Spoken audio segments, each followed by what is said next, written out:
plaisir. Louis Dire, lecture apéritive. Lecture apéritive!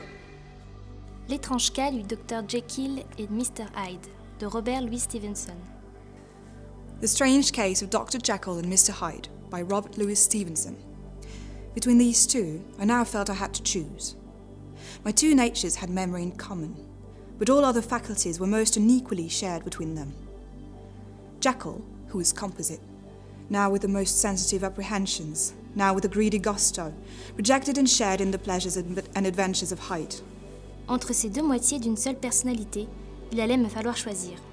Si elles avaient en commun la mémoire, elles ne se partageaient mes autres facultés que de façon très inégale.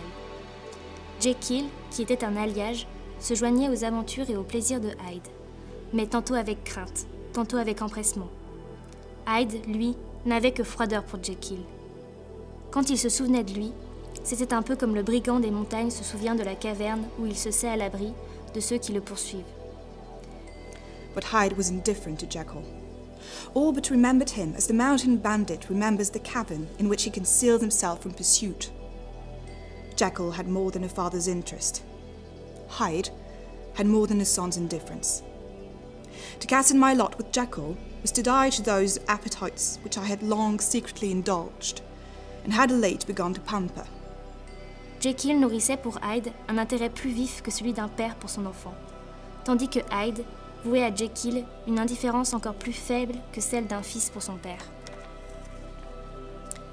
M'enfermer dans le seul personnage de Jekyll, c'était renoncer à certains plaisirs, plus ou moins avouables, dont je rêvais depuis longtemps, et que je commençais seulement à savourer. Me confondre avec Hyde, c'était abandonner bien des choses, des ambitions et des rêves, et devenir un homme méprisé, sans amis. La balance risquait d'être inégale. To cast it in with Hyde was to die to 1,000 interests and aspirations, and to become, at a blow and forever, despised and friendless. The bargain might appear unequal, but there was still another consideration in the scales. For while Jekyll would suffer smartingly in the fires of abstinence, Hyde would be not even conscious of all that he had lost. Strange as my circumstances were, the terms of this debate are as old and commonplace as man.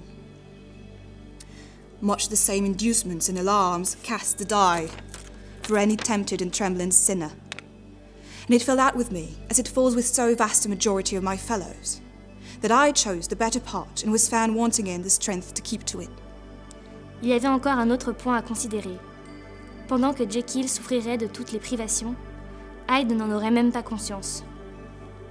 Dans de telles circonstances, la conclusion du débat est classique. Ce sont bien les mêmes incitations, les mêmes alarmes qui décident du sort des pécheurs. Il en fut de moi comme de presque tous mes semblables. Lorsqu'il se trouve placé devant un problème de ce genre, je choisis la meilleure part. Et je manquais de force pour la garder. Oui, je préférais le médecin vieillissant et morose, entouré d'amis et ne caressant que d'honnêtes espérances. Je dis adieu à ma liberté, à une jeunesse qui n'était pourtant plus la mienne, au pas rapide et léger, au pouls vigoureux et aux plaisirs secrets que j'avais goûtés quand je vivais sous le déguisement d'Edward Hyde. Je fis ce choix, certes, mais ce fut peut-être avec une arrière-pensée plus ou moins calculée. Yes, I preferred the elderly and discontented doctor, surrounded by friends and cherishing honest hopes, and bade a resolute farewell to the liberty, the comparative youth, the light step, leaping pulses and secret pleasures that I had enjoyed in the disguise of Hyde. I made this choice perhaps with some unconscious reservation, for I neither gave up the house in Soho, nor destroyed the clothes of Edward Hyde, which still lay ready in my cabinet. En effet, je gardais la maison de Soho et je ne détruisis pas les vêtements d'Edward Hyde. Ils sont toujours dans mon cabinet. Cependant, durant 2 mois, je restais fidèle à ma résolution. Je menais une vie d'une austérité exemplaire. En échange de quoi, je fus chaleureusement approuvée par ma conscience. Mais le temps effaça peu à peu mes bonnes résolutions et les craintes qui les avaient inspirées. L'approbation de la meilleure partie de moi-même me parut naturelle et fade. Je fus torturée par des angoisses, comme si Hyde luttait en moi pour me reconquérir.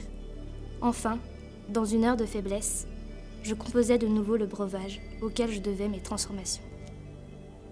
For 2 months, however, I was true to my determinations, For 2 months, I led a life of such severity as I had never before attained to, and enjoyed the compensations of an approving conscience.